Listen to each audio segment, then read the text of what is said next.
Amigos de las pláticas nocturnas, espero estén muy bien el día de hoy y estén preparados para escuchar las historias que les presentaré en este momento.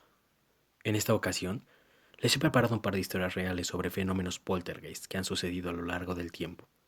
Yo sé que este es un video corto y les prometo que habrá una segunda parte en los días.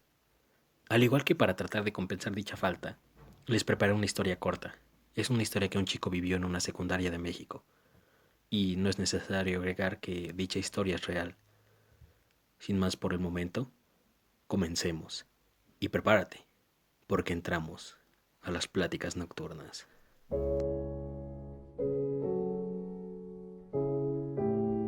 El caso que estás a punto de conocer es a la fecha uno de los más enigmáticos y aterradores que han ocurrido en relación a presencias paranormales.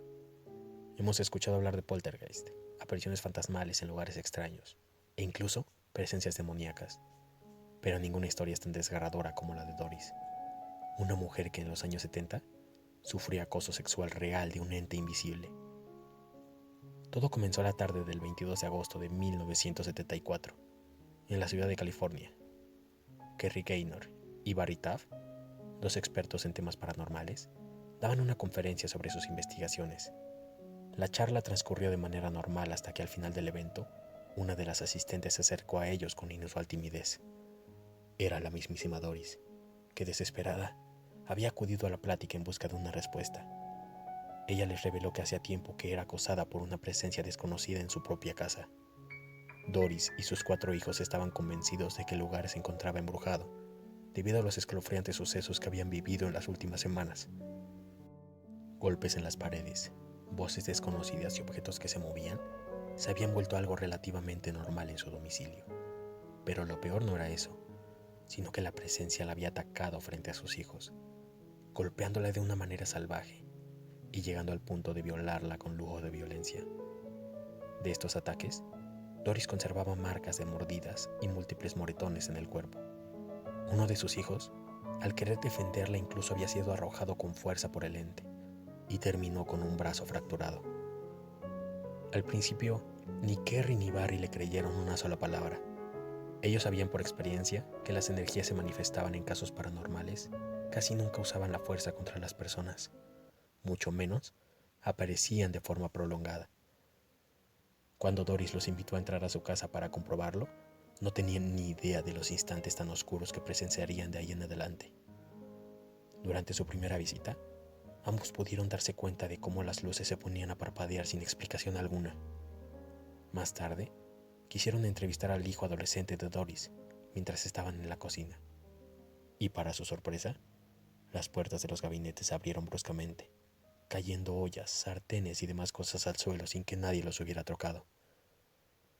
En el momento en que los hombres quisieron fotografiar el interior de la casa para registrar evidencia mientras ocurrían estos fenómenos, la Polaroid que llevaban con ellos dejó de funcionar. Las imágenes salían borrosas o completamente en blanco. Comprobaron con sorpresa que al sacar a Doris de la casa, el movimiento paranormal cesaba completamente y la cámara fotográfica volvía a funcionar con normalidad. Convencidos de que estaban ante un caso insólito en su campo, Kerry y Barry extendieron la investigación por 10 semanas, acompañados por más de 30 expertos, presenciando las brutales agresiones sexuales a la mujer. Era algo que no podían ver. Doris afirmaba que cada violación era capaz de percibir a una especie de hombre de gran tamaño, acompañado por otras 2 criaturas más pequeñas que la sujetaban mientras él usaba su cuerpo. En un momento dado, mientras ella gritaba e insultaba a las apariciones, los hombres observaron cómo unas luces se manifestaban en su dormitorio. En una de las esquinas surgió un vapor verde entre el cual se alcanzaba a distinguir la parte superior de un cuerpo masculino bastante musculoso. El impacto de la escena fue tal que uno de los presentes se desmayó.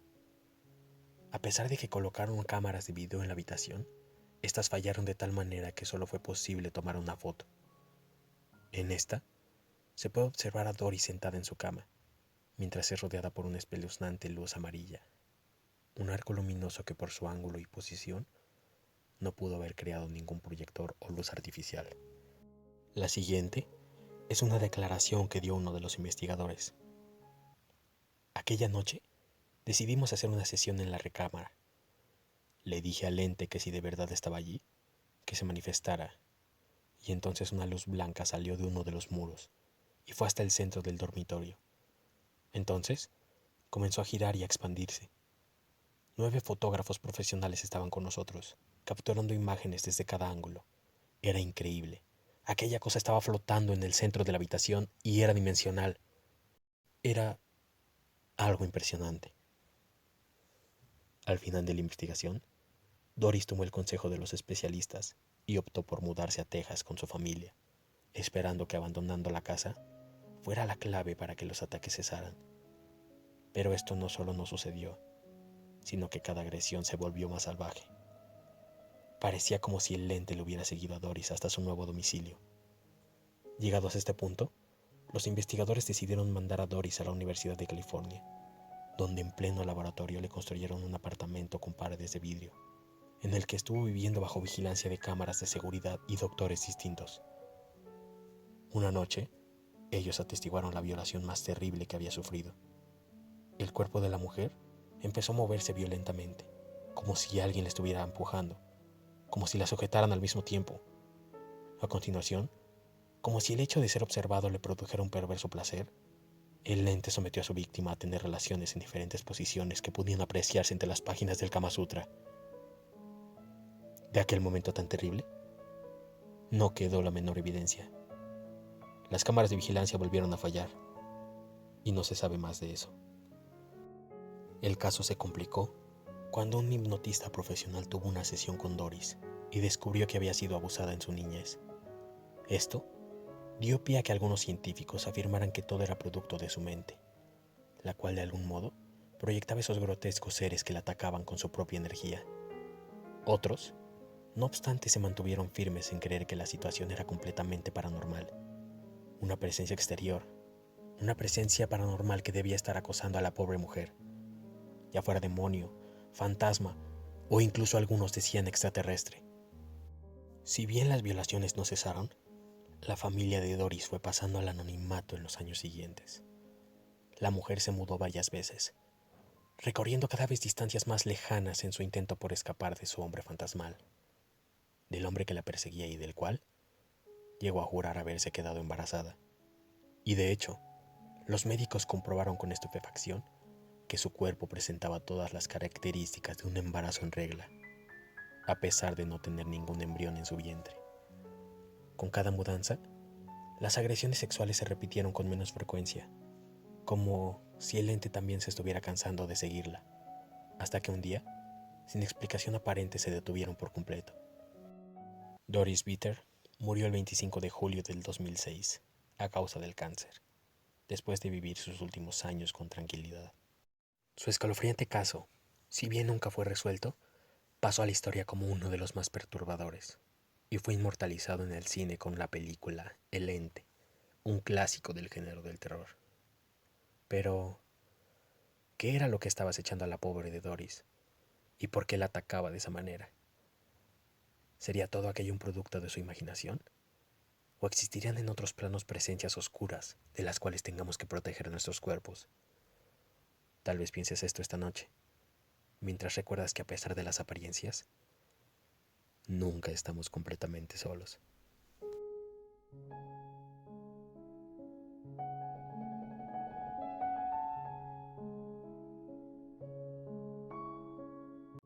Anne-Marie era una joven alemana de 18 años que había conseguido un trabajo como secretaria para un próspero abogado que se llamaba Sigmund Adam. Ambos residían en la preciosa ciudad de Rosenheim y trabajaban en unas oficinas del centro.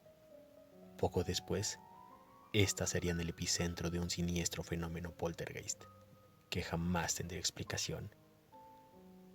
Él mismo inició una gélida mañana de noviembre. Corría el año de 1967 y Anne entraba como de costumbre al despacho, poco después del resto del personal. La muchacha se encontraba colgando su abrigo cuando, de manera insólita, una de las lámparas que yacían colgadas comenzó a balancearse peligrosamente. No había corrientes de aire, ni tampoco estaba mal atornillada. Sin embargo, cuando la chica pasó justo por debajo, el movimiento se hizo más fuerte, a tal punto que un empleado tuvo que gritarle para que se resguardara. Se agachó justo antes de que le cayera y se cubrió con los brazos, segundos antes de que la lámpara estallara en pedazos, despidiendo fragmentos de vidrio por todas partes. Eso fue solo el inicio de los sucesos paranormales que se desataron en todo el edificio. Pronto, el despacho del abogado Adam comenzó a sufrir toda una serie de desperfectos. Las luces se encendían y apagaban constantemente. Los tubos fluorescentes en el techo parpadeaban y desprendían. Las cosas se perdían y las bombillas de luz explotaban. Las llamadas telefónicas se cortaban a cada instante y a veces las 4 líneas con las que contaban sonaban a la vez, sin que nadie contestara del otro lado. Ni los múltiples arreglos eléctricos que se efectuaron fueron suficientes. Nada era suficiente para frenar esta extraña actividad. Todas estas circunstancias, que se volvían cada vez más violentas conforme pasaban los días, parecían tener un denominador común: Anne-Marie. En donde quiera que ella estuviera, era seguro que algo insólito iba a suceder. Cuando el caso trascendió, Hans Bender, un profesor especializado en sucesos paranormales de la Universidad de Fribourg, llegó hasta Rosenheim con el único propósito de investigar aquel poltergeist. Hizo que instalaran en el despacho un sistema de vigilancia de 24 horas, constatando que toda actividad empezaba con Anne, cuando ella cruzaba el umbral de la entrada. La pobre chica, a raíz de lo ocurrido, desarrolló severas crisis de nervios y un temblor ansioso que se apoderaba sin control de sus brazos y piernas. Tuvo que renunciar al poco tiempo, atormentada por lo que fuera que le estuviera encordando dentro del lugar del trabajo. Este cuento está basado en una de las anécdotas verídicas más comentadas en los años 60. Anne fue una joven secretaria con una espeluznante facilidad para atraer sucesos paranormales.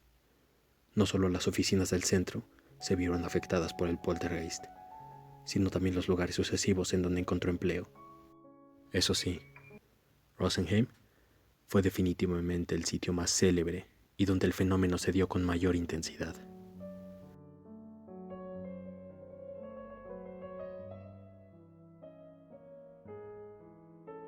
Esto me pasó cuando iba en secundaria. Siempre me quedaba en la escuela hasta las 7 de la noche más o menos, y a esa hora empieza a estar muy oscuro. Esta escuela se usó como refugio para personas que quedaron sin hogar en el terremoto de 1985, y también solía ser un internado para niñas. Siempre que salía de la escuela, tenía que pasar por el laboratorio de química, donde se llevaba contando muchas veces que, como se dice aquí en México, espantan, ya que los maestros aseguraban que cuando estaban cerrando el salón, escuchaban que una niña les llamaba por su nombre. Pero no era una voz, era como un susurro, lo cual era raro, pues a esa hora ya no había alumnos en el lugar. Una vez que salí un poco más tarde, pasé por ahí y de repente oí también mi nombre, lo cual me alteró mucho. Justo en ese momento había empezado a hacer frío, pero un frío que solo se sentía en la piel, no en la ropa. Un frío horrible que calaba los huesos. Eran los primeros días de junio y generalmente hacía calor. Yo por el susto empecé a correr hacia la puerta y lo peor que hice fue voltear. Lo que vi hizo que se me helara la sangre. Era la silueta de una niña que pasaba corriendo de un lado a otro. Pasó atravesando las paredes. Cuando salí, me sentí pesado. Tenía sudor frío, tenía bastantes náuseas y desde entonces decidí salir más temprano para evitar tal experiencia.